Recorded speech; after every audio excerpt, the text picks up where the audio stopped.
Assalamualaikum warahmatullahi wabarakatuh. Waalaikumsalam warahmatullahi wabarakatuh. Bismillahirrahmanirrahim. Ini kelanjutan dari bab 5, tata kesopanan orang yang belajar atau murid dan orang yang mengajar dan guru. Adalah guru.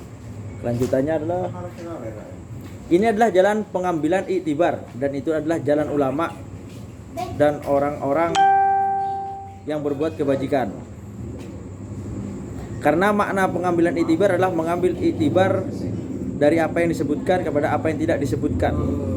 Maka ia tidak terbatas pada apa yang disebutkan, sebagaimana orang yang berakal melihat musibah atau bencana orang lain lalu ia mengambil iktibar daripadanya untuk menjadi peringatan, karena keadaannya juga menjadi lahan untuk menerima musibah itu. Keadaan dunia itu dihadapkan kepada perputaran, maka mengambil ibarat dari orang lain kepada dirinya sendiri dan dari dirinya sendiri ke asal dunia adalah ibarat pengambilan pelajaran yang terpuji. Ambillah itibar juga dari rumah yang mana itu buatan manusia kepada hati yang mana hati itu adalah rumah yang dibangun oleh Allah Ta'ala. Dan dari anjing yang tercela sifat-sifatnya bukan bentuk tubuhnya, yaitu di dalamnya terdapat kebuasan dan najis kepada ruh atau jiwa anjing, yaitu kebuasan. Ketahuilah bahwa hati yang diliputi oleh kemarahan, rakus kepada dunia dan menganjing seperti anjing terhadap dunia, buas artinya, dan loba untuk merobek kehormatan manusia adalah anjing maknawi. Anjing dalam pengertian jadi ibarat anjing. Namun hati dalam bentuknya cahaya pandangan itu memperhatikan makna bukan bentuk. Bentuk di dunia ini menang atas makna, sedangkan makna itu tersembunyi di dalamnya. Sedangkan di akhirat bentuk itu mengikuti makna dan makna itu akan menang. Oleh karena itu setiap pribadi akan dikumpulkan menurut bentuknya yang maknawi.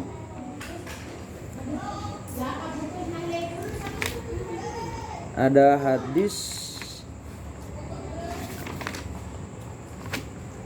ada perumpamaan fayuh sarul mumajziku li'a'radin nasi kalban dorian wasarahu ila amwalihim di'ban adiyah wal mutakabbiru alaihim fi surati namiri wa talibur riyas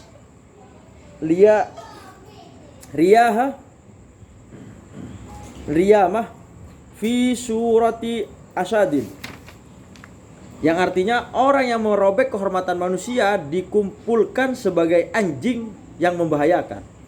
Orang yang rakus kepada harta benda, mereka sebagai serigala yang ganas. Orang yang sombong dalam bentuk harimau dan penuntut kepemimpinan dalam bentuk singa. Telah terdapat banyak hadis-hadis yang menerangkan demikian itu dan disaksikan oleh pengambilan iktibar dari sisi orang-orang yang mempunyai pandangan hati dan pandangan mata kepala. Jika kamu berkata, berapa banyak pelajar yang buruk akhlak namun berhasil memperoleh ilmu-ilmu, maka saja berkata, maka jauhlah itu, alangkah jauhnya ia dari ilmu yang hakiki bermanfaat di akhirat dan membawa kebahagiaan. Sesungguhnya sebagian dari awal-awal ilmu itu adalah tampak baginya bahwa kemaksiatan itu adalah racun yang membunuh dan membinasakan. Apakah kamu melihat ada orang yang meminum racun padahal ia mengetahui bahwa racun itu adalah racun yang membunuh?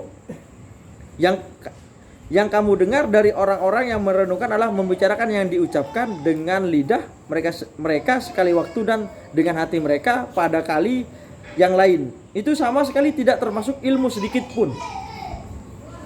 Ibnu Mas'ud radhiyallahu berkata, ilmu itu bukan banyaknya riwayat, namun ilmu itu hanyalah cahaya yang dicampakkan di dalam hati.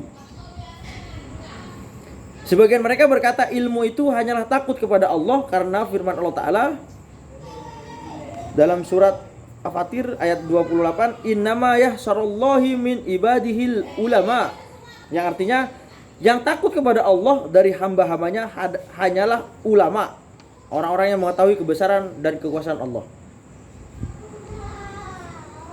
Seolah-olah mengisyaratkan kepada buah ilmu yang paling khusus. Oleh karena itu sebagian muhakkikin berkata, kami belajar ilmu itu karena selain Allah, maka ilmu itu enggan kecuali karena Allah. Bahwasanya ilmu itu enggan dan mencegah atas kami, maka hakikatnya tidaklah terbuka bagi kami. Namun yang diperoleh kami hanyalah pembicaraan dan lafal-lafalnya. Jadi mun urus ilmu mun benita sudah Allah rek kadang onlena kayak.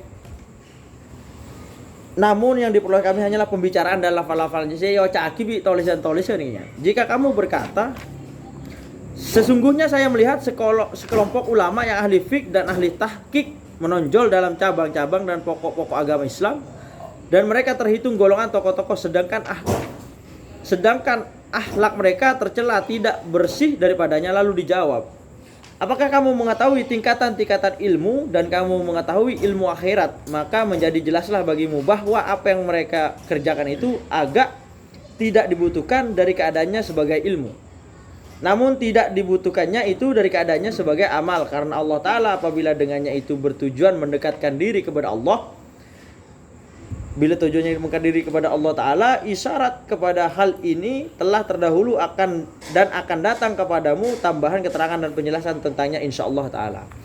Ibaratnya mau di luar agama pada dasarnya ilmu je lo kocak ilmu, cuman bisa dikatakan jadi amal dari Allah Ta'ala. Sekian, kelanjutannya besok bagian kedua. Wassalamualaikum warahmatullahi wabarakatuh. Wallahu a'lam bishawab. Waalaikumsalam warahmatullahi wabarakatuh.